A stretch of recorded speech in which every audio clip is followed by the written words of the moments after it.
Well, hey there, and welcome to this edition of B.E.P Talks, where if you've been here before, we bring you amazing people from all walks of life, all industries, professions, different stages of career, but they're all here to share their beliefs, experiences, and passions. That's what B.E.P Talks is all about.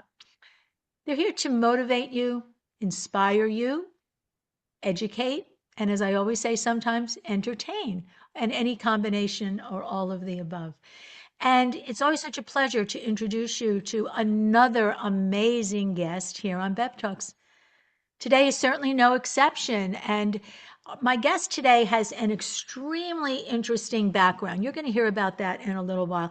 And a very, very important, relevant topic to talk to us today, to share with us today. Her message is so important.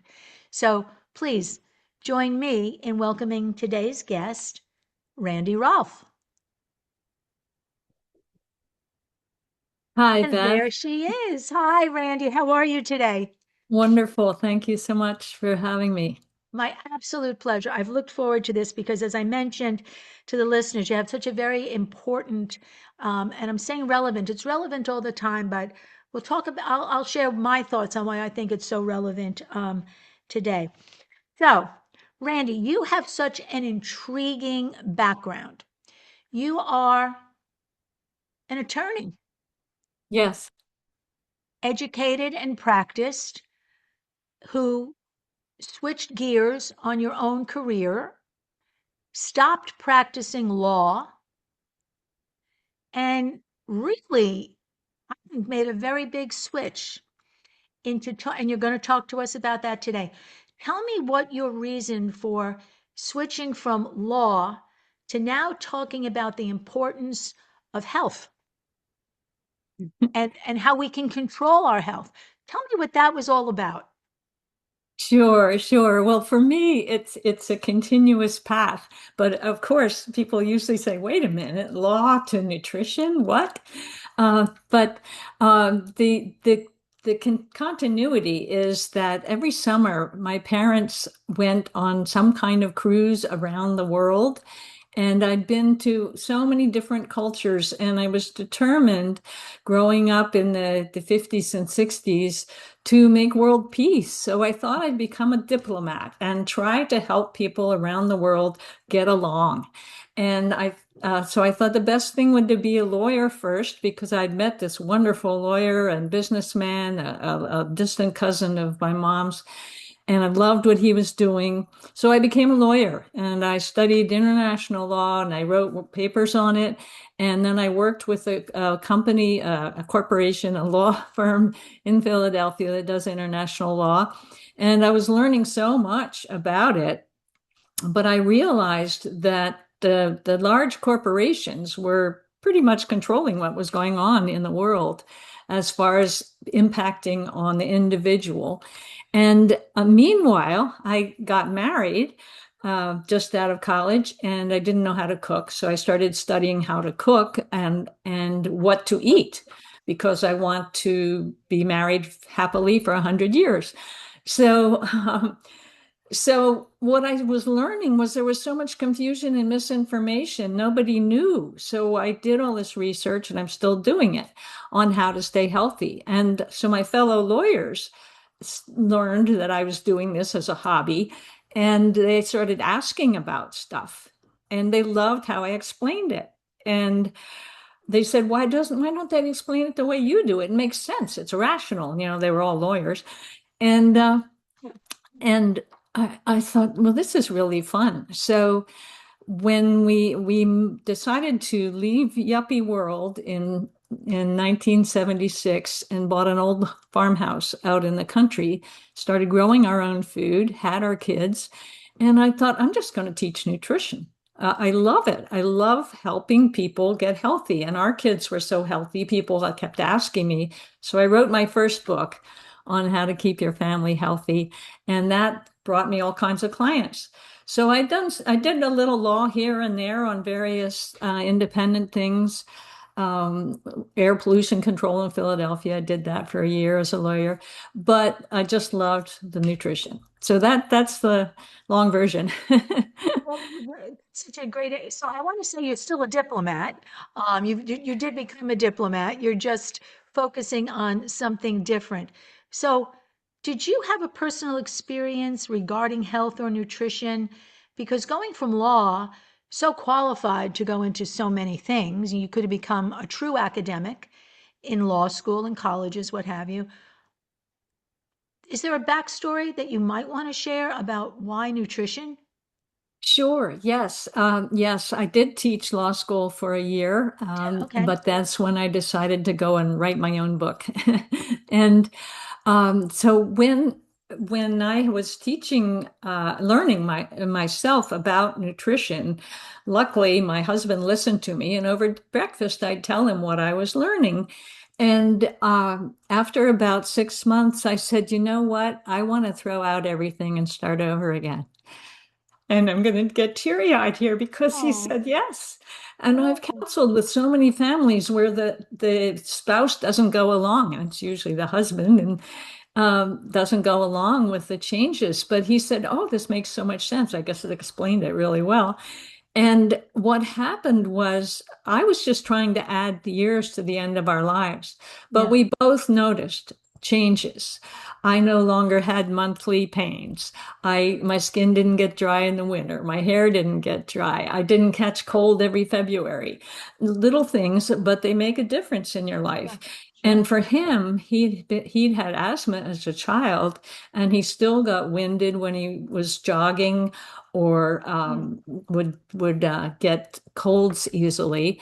yeah. That all stopped Wow. after just a couple of months, free of sugar, flour, refined oils, and extra white salt. We got rid of all the white stuff, Wow. and So and bought you said, whole. We've got whole foods, and I had taught myself to cook, so I knew how to cook the foods instead of buying packaged processed foods that have all the additives.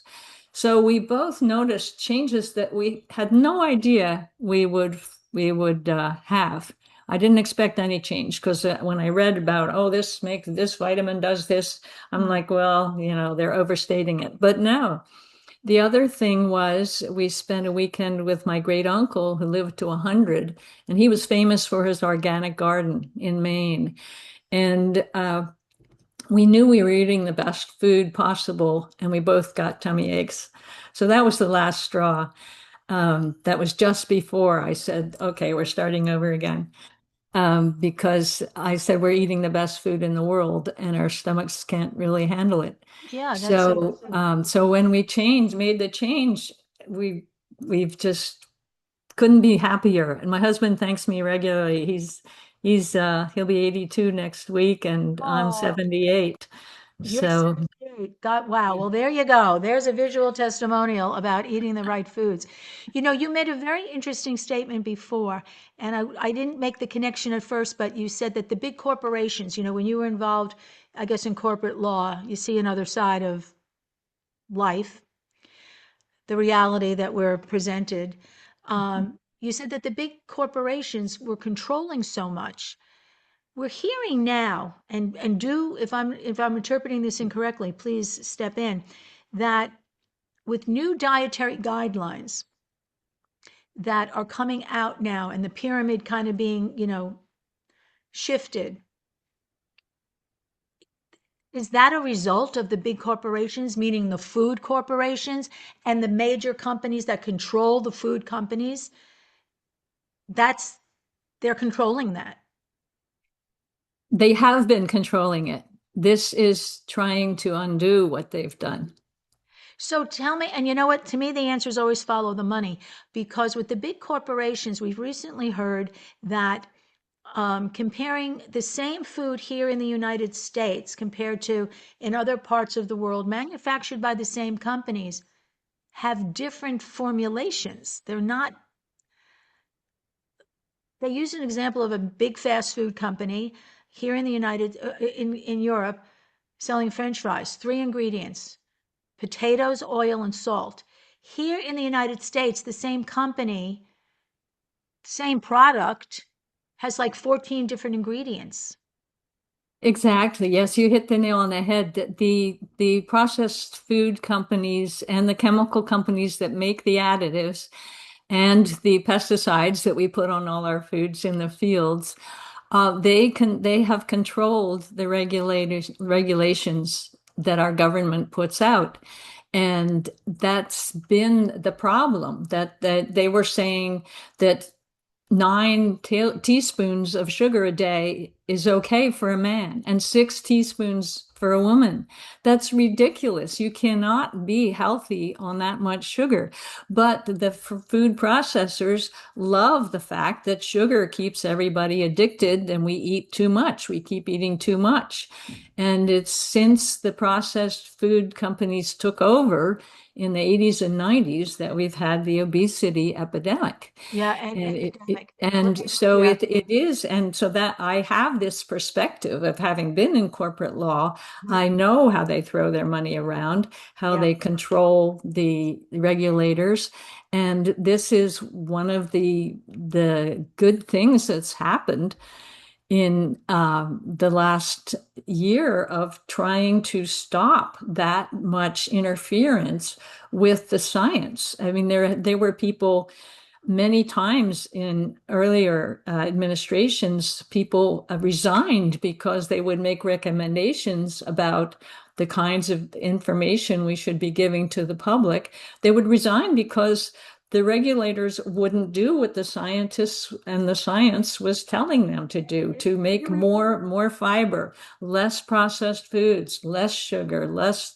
white salt, and so on. So this turning it upside down and saying, wait a minute, we have been omnivores forever. You may do much better on some meat and eggs Real and food, real proper food. dairy, Yeah, not just soy and grains, foreign grains and soy and corn. right. That's humans have never done well on that without supplementing with animal food. So they are reversing it in a way, but also in saying get rid of the additives, get rid of the refined foods as much as possible. So tell me why, I think I kind of intuitively know, but you're the expert here. If you can sell French fries in Europe with 3 ingredients, why do you need to have 14 ingredients here in the United States? What's the incentive? You tell me, Yeah, what's the incentive? it's money. It's Money. cheaper. It's cheaper to use the Oh, chemicals and they last longer. If you make your own French fries and put them in the fridge, you're not even going to want to eat them a day or two later. But if and in Europe, they're used to having fresh food. I spent a lot of time in Europe, and they still buy daily instead of weekly or monthly.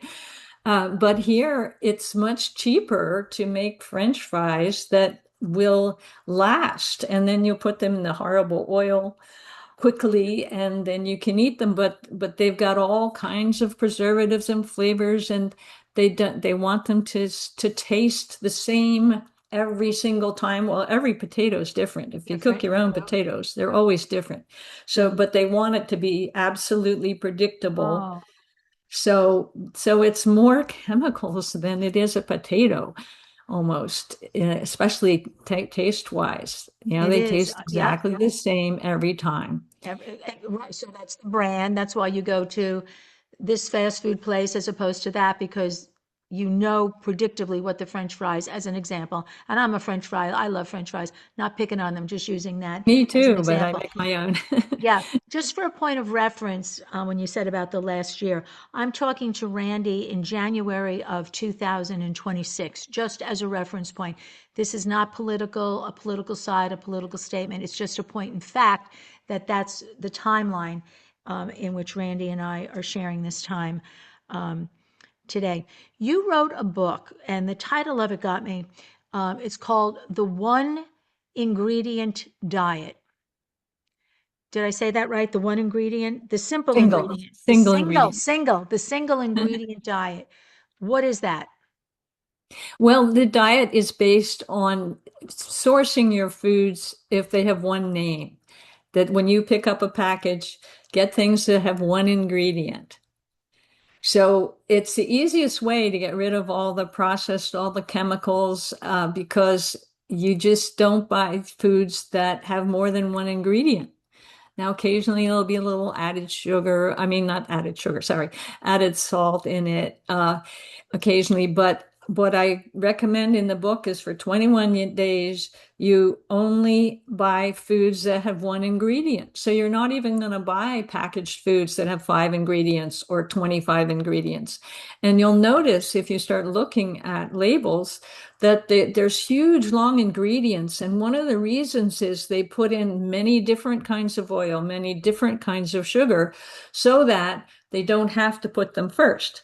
And as a lawyer, I know that the ingredient lists have to be by weight.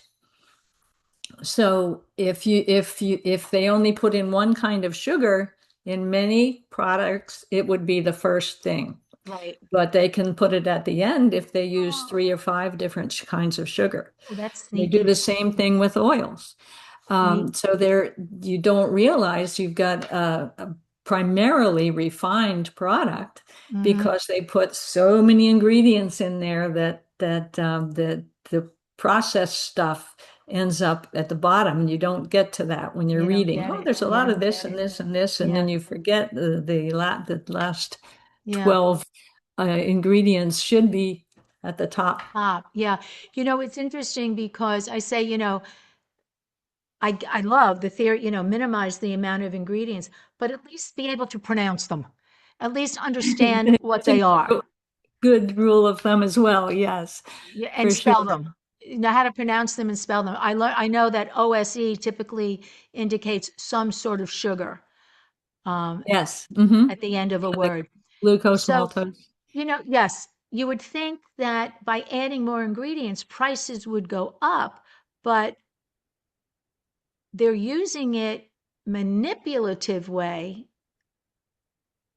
so that they're kind of dividing the ingredients to conquer so that we're blind to what we're actually eating. And you said earlier, I meant to make this point, that it's okay for a woman to eat, what did you say, 6 teaspoons of sugar a day? So I never, ever, ever, I have a house guest right now who likes sugar cubes, and my gosh, she's going through them like crazy. But I never take sugar, a sugar cube or, granulated and add it to something. So you think, oh, I'm not eating sugar. I had tea, I put honey and lemon in it, but I ate 3 donuts, with that cup of tea. So it's where we're getting it. It's not just adding it like to your tea or your coffee or whatever. It's in everything. That's such an important point because when people hear the 6 teaspoons, they say, "Oh, that's not a problem for me." But what they don't realize is there's sugar added to over 70% and over 80% of packaged foods because they know that most people are virtually addicted to sugar and it will make them buy more. It's all about the money. And it's a tragedy that we're being so misled but with all the ingredient lists, again, we don't know how much sugar we're ingesting You were on a blind to regular it. Yeah. basis. So And they, how long would you predict, excuse me for speaking over you, how long would you predict it would take for somebody, an average person like myself, to kick the sugar habit, to not have the craving for it? How long does it take for your body? Is it your brain? Is it your digestive system? What is it that we have to um, what is it that we have to do, and what is it that's controlling? I always think it's the brain that's controlling where's the sugar, and just eating it everywhere. How long does it take to detox? that's a perfect question. And it's in 21 days, you can Ooh, be without sugar, but you may still crave it. And the problem then is that you've helped your body detox from the excesses and the high blood sugar and the insulin resistance, but you still have all the triggers, the emotional triggers and some of the physical triggers. Because when you get rid of sugar, you stop feeding the yeast in your gut. So your gut's going to feel better, which makes your brain clearer. But your brain still has the triggers. I mean, there's a reason we do everything, and bad habits usually serve some kind of purpose, which is usually emotionally generated. So we have to fill in that space. Many people will just grab a donut when their boss yelled at them, or go for a cup of coffee and a candy bar when they're late on a project. Or if they have, they know they're going to visit their in-laws, they have an extra soda on the way. So there's emotional triggers too. And so the brain has formed a habit of saying, well, let's just get some sugar. It'll make you feel a little better. You won't have to deal with this negative emotion. And it can be a positive emotion too, Yes. because our culture says we celebrate with sugar. We have a cake, we have an extra alcoholic drink. We celebrate with sugar, and so the biggest problem is that we refine sugar now. There's nothing wrong with a little honey or a bowl of blueberries, or even properly cooked meat has a sweetness, or cooked onions are sweet. But we've basically killed that sensitivity to the lovely sweetness of real food, and just focused totally on the refined sugars. And that's what messes up the physiology and gives us this trigger where the as soon as we feel a negative emotion, we're like, oh, I'll just have a couple cookies, then I'll get back to work, Fix. I need my fix. You know what it is too? It's so available. It's so I remember as a high school student, they decided to put in vending machines like outside the cafeteria. And that was like a pretty like, whoa, that was like a pretty fast forward way of thinking way back when, in the caves when I went to high school. And one of the machines that they put in was an apple machine. And we were like, who's going to go there and buy an apple? But I participated in a lot of after school stuff, including I was on the basketball team. And you started to realize, like, once you had an apple before a game, which was a good thing, we used to have oranges on the sidelines and everything, your body starts to crave that too. Your Mm, body starts to enjoy the satisfaction that a juicy sweet apple or a peach or a kiwi or something, that fills the need, but it also nourishes. right, exactly. Yeah, the sweetness is it's people think sweet tooth is their enemy, but it's evolved and designed to take us to good food. In the wild, there isn't any refined sugar. And it even is very dangerous to steal honey from the bees in the wild. Yeah, yeah, yeah. So, so sweetness usually is associated with all kinds of fiber and vitamins and minerals and enzymes, and that's why we have sweet tooth. And we can reteach that, just like you described so well with the apple. The apple is healthy, but sometimes people who are addicted to the sugar, they really have to avoid something as sweet as apples Oh, because it's still, for a yeah. while, just to help the body not crave if you crave the sugar. So once you get rid of the emotional triggers, what we recommend generally is 90 days. It's almost like Oh, detoxing from alcohol. You need 90 days of working with a community can help too, other people who are on that same wagon of trying to break free of the modern industrialized diet is what I call it. That it's at the and I wanted to get back to that about how long things last. It's cheaper because you mentioned that it's cheaper to use all the chemicals because they're predictable. They don't change. And like I said before, real food goes bad. So the yeah. idea is to make it not go bad. So in this country, we allow them to add chemicals so it doesn't go bad. But our bodies don't know how to deal with all these chemicals that don't break down. So the other countries that don't want all those chemicals in their diet, they insist that the corporations Yeah. avoid them. But here, it's fine if somebody tried. They put out a fast food hamburger on the fence, and it lasted forever. There's a wonderful Mo from an expert years ago. He said, "Eat, don't eat anything that's gone bad, and don't eat anything that won't go bad." Oh, don't eat anything that won't go bad. Interesting.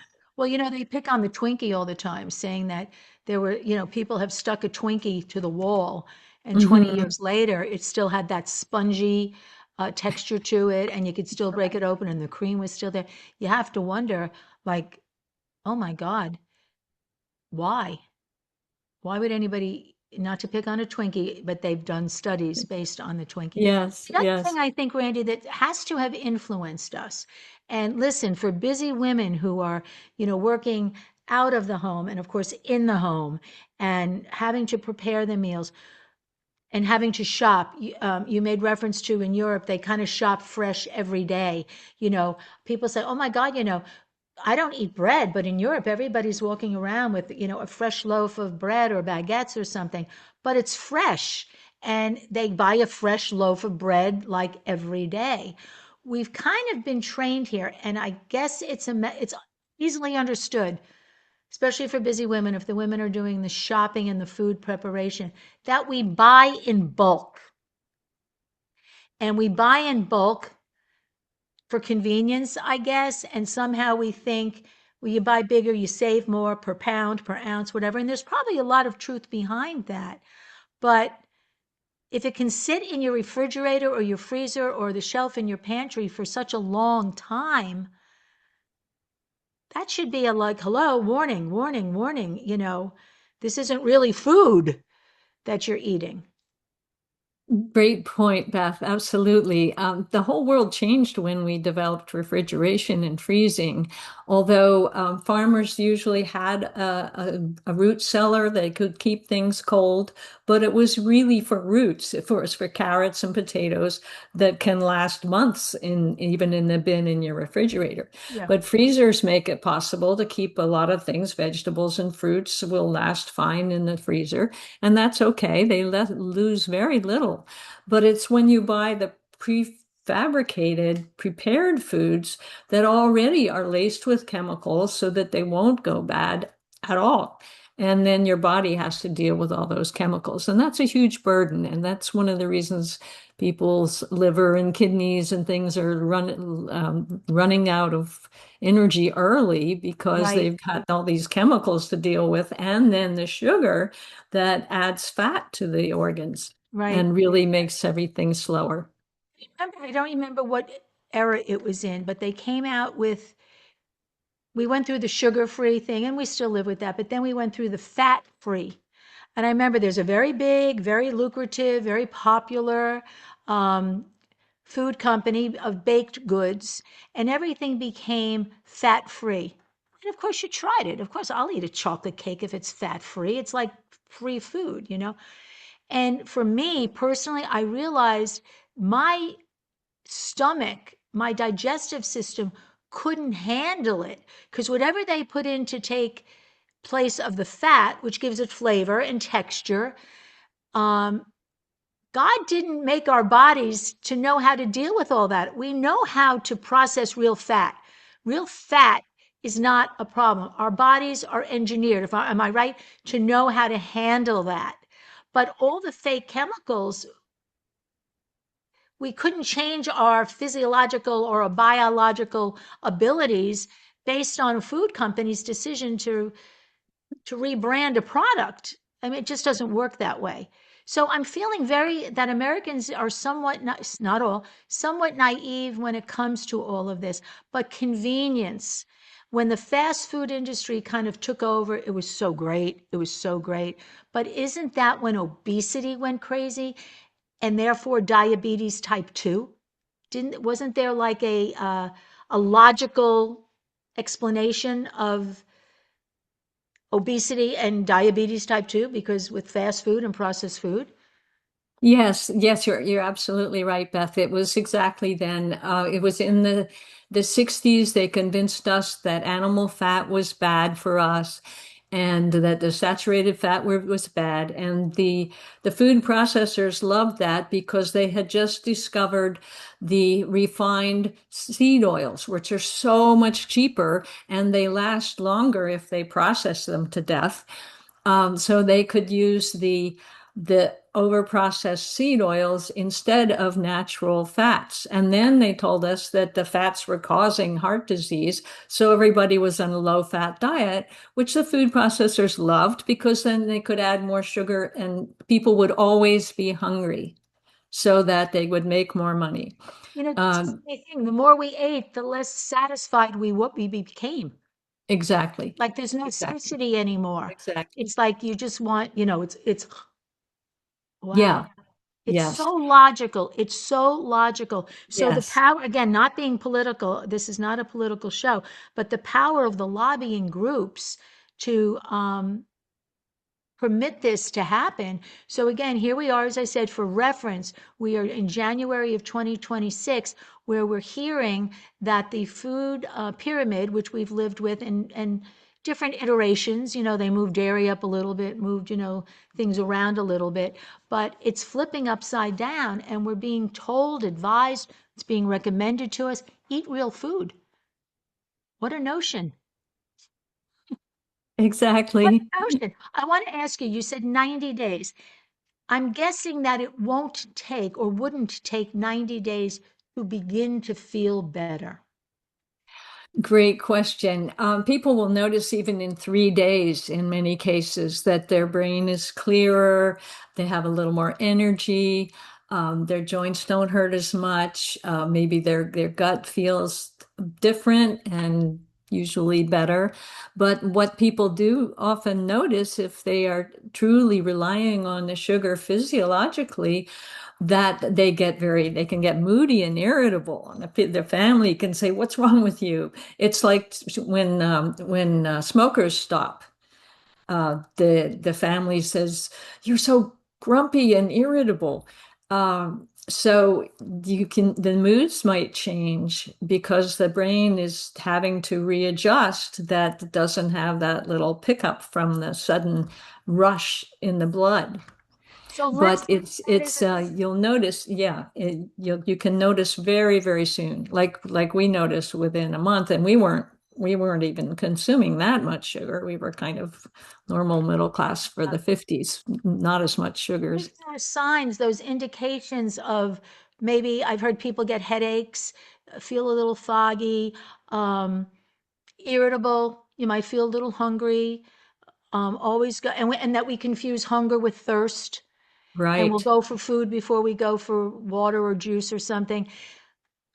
Shouldn't we view those as like the first indications that the positive is on the horizon, that this is normal and it will end in a few more days, that fog will clear and you'll begin to, feel better. Your skin will look better, your energy level, moods.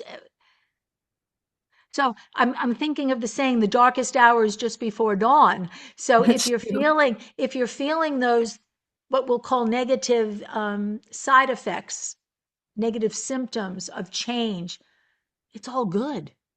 Yes, well, especially when I mentioned the yeast overgrowth, which most of the medical world still completely ignores, but it's very serious that sugar actually feeds the wrong microbes in our gut. And if they start to die, that they give off endocrine-like compounds, and that's one of the things that makes the brain a little foggy, or you just get more tired the first couple of days, but the body's just adjusting. And yes, it's a good sign. And Sign. most people complain about brain fog before they leave the sugar. And Oh, they can't believe when they actually get clear how clear their mind can be and how focused and how easy it is to concentrate and how alert they are. It changes all of that. because the sugar really all when you add it all up, it's basically numbing your senses and your emotions. We look for signs. The industry, the weight loss industry, and I'm kind of segueing here, has, it goes through cycles. It changes, I say, like, twice a year it changes, particularly this time of year, New Year, big weight loss companies suddenly have a new approach. And if what they were if that what they were marketing last year really worked, then why do you need a new approach? It's just kind of a beef that I've always had with the weight loss industry, because marketing and advertising does not change. Um, it will change human behavior, how we react to that. But now we're dealing with just give yourself injections. Just, and now they're trying to bring down the price of it so it's more affordable. I get that it will help people with diabetes because that's who those drugs were originally intended for. And they realized, correct me if I'm wrong, that weight loss, kind of dramatic weight loss, was like a wonderful side effect. So now it became available as a weight loss or weight management tool. So people with diabetes who really needed it couldn't even get it anymore because they couldn't manufacture it fast enough. So we live in a society where we want everything to be easy, and we don't worry so much if we break something, because we'll take a pill and we'll fix it. Well, And that's the culture. It's if you really look at the statistics, it doesn't really work that way. We oh don't have no, answers to these things. The only thing we can do is feed the body right, give it enough rest, can include movement. But one of my big peeves is that the food companies and the fitness industry have colluded to say, "Oh, don't worry about the food. It's just the fitness. You can eat all you want over here as long as you're exercising enough." And it's been shown again and again and again that that doesn't work. You can burn off all the calories, but you've burnt off the wrong parts of the calories, and the organs have been stressed. So as soon as you stop that aggressive program, you usually add more weight. So the only way is to re-educate your brain and your gut and your vagus nerve, so that so your body tells you how much to eat and when to stop. And as you mentioned earlier, we don't even know when we're done no, because the food is so unsatisfying. right. It tastes so good, but it doesn't do anything for us. How do you, for listeners, because there's a huge audience of people who need this, do you work with people one on one? Do you sell a program? How can people work with you? Well, I have an online program that's called Eat Right, for your personality and body type, and I've done a lot of work in that area because what you actually crave often depends on your particular hormonal profile. So I've written a book on that. And but the other so they can that's an online course, but I mainly do one-on-one coaching with people, and with companies to help change the eating culture of a company. The companies, that would be so good. And not to look at sugar, which we do, as a reward. Oh, eat all your dinner and you can have dessert. Um, it's a pacifier. It's a something that in our lifespan, if you will, lifetime, hopefully lifespan keeps going. As you say, you got to hit your 100-year wedding anniversary. That was your goal. Um, that sugar's not a reward. It's actually, you can look at it as kind of self-punishment. Yes, and that's a really important point that most people that have trouble with sugar, it started way back pre-cognitive. Then, like when they're 3 or 4 or kindergarten, they would hand out cookies or even candies, and it was treated as a reward. And blowing out your candles for this big cake that the mom used to make it of just good wheat and some sugar and some eggs. But now you buy it and they don't even tell you what's in a Oh, yeah. baker's cake. And it could be 27 different things, including the refined seed oils and chemicals to make it all puffy and so Tell on. me, at half the time, it's this much icing and this much cake. It's like, Yes, yes, because I have yes. to imagine then that the icing is less expensive to, and I don't even want to know what's in the icing. You mentioned the seed oils, just, I'm not so familiar with that. What are some of the seed oils that we should be looking for to avoid? Well, it's all the ones that you couldn't make yourself. Like avocado, you know how oily that is. Peanuts, how oily they are. And you if you really needed the oil, you could crush them. But not corn, not soy. I mean, if you buy a bag of soybeans, you're going to try to get the oil from them? No. So sunflower, safflower, canola oil is originally called rapeseed, which they thought people didn't like that name, but it's cottonseed and it's got the most preservatives in it. But the Canadians modified the rapeseed, put together a couple of different things, so they called it canola oil from Canada, and that makes it sound great, but it's still highly refined oil. And they do so many things to these oils that they all taste the same. They're like buying motor oil, really, You because they're know, just oil. people are running their automobiles on, people have deals with like fast food places. They go at the end of the day, the week, whatever, and they get the oil that they've used, and they're putting that in their cars. Right, right. It'll do it. Yeah. So these are not, so people say if people want to be vegetarian, they're like, oh, but I can't eat the animal fats. But there's coconut oil, there's avocado oil, there's peanut oil, so and walnut oil. I once These are good watched oils. These are good oils that you're listing now. yeah. Coconut oil.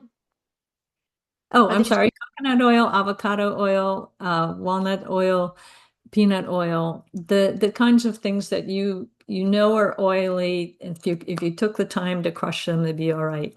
So the oils? Those are body's good used to oils. using them. Yes. Those are good oils. Okay, Animal coconut. oils. I know people that don't even eat the dark part of the turkey because it's got more fat than the white part. But it tastes so wonderful and it's so Yeah. satisfying. I like to Yeah. ask people if you had the same size cheesecake and the same size chocolate cake, which would you stop first because you were finished, you were satisfied. And everybody knows it's the cheesecake that's going to satisfy you faster than the chocolate cake because it has the fat. The body's like, wow, I'm ready. I have enough to work on for days when Wow. you have fat. So it's so much more satisfying, but people avoid it because they say, well, gram for gram, there's more calories per gram. Graham. But it's more than double as satisfying because the Wow. body says, oh, we can break that up and store it and we're ready. And sugar, it goes into the blood. The pancreas has to hide it in the cells so you get that up, and then Yeah. you have it pulled down because it's been pulled out of the blood. The body just isn't prepared to do that over and over and over again for 20 years. So then we start having the insulin resistance and the diabetes.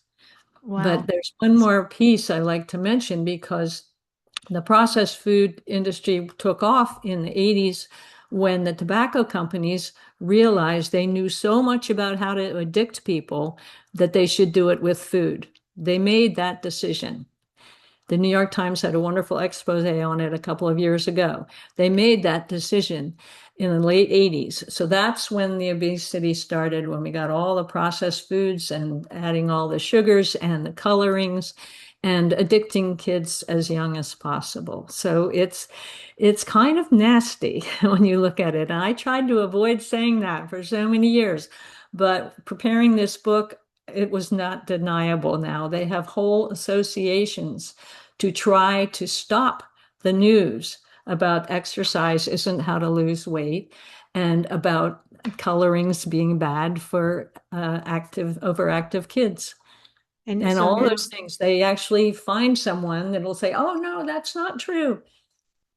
It's ridiculous. They pay people to say the in all opposite things, of yeah, whatever in all comes out things, for, in a follow in the a money. Follow in a the money. The journal. lobbying groups are very, very powerful. The food companies are very, very powerful. And interesting, I've learned a lot, again, not to pick on anybody, but there are so many food companies that we could name, and yet there are very few companies that sit at the top of all of them. Definitely, yes. There have been studies that the main foods that we eat are under the control of less than five corporations in every And, area. and, and they're not necessarily food companies. They are finance companies. They are heavy investor companies. I learned that recently, and I felt so like, how did I not know that? So I started doing a little research, and it was on a BEP talk, as a matter of fact. And I started to do a little research on it, and I was like, damn, that's true. It's like, follow the money. I said it, follow the money, but follow good practical advice. Follow knowledgeable people like Randy, who has lived it and studied it and knows it and can explain it and can help you, and know that it won't take 90 days. You'll begin to experience the benefits in a short period of time. And then I think what's natural, you're going to want to share it with other people. Just like we say, oh, have this cake, have this ice cream. We share what works well for us. At least we should. And please go to the information below this edition of BEP Talks, because it'll show you and tell you how you can be in touch with Randy and work with her one-on-one. Work with her so that you can take it back to your family, your children, your grandchildren, those you love, those who you want to feel and look and be as good and healthy and have as rich and pain-free a life as possible, because it's the chemical additives that are influencing what we do and how we do it and for how long we will be able to do it. And I don't think could become any more basic than that. We're talking we're talking life and death, and the dash between those two dates. So what are you doing? Um, I could talk to you forever, because you make so much sense and you are so full of knowledge. And I appreciate all that you have shared with us today, Randy. And please, everybody, be in touch with Randy. Read the book. Read the single ingredient diet.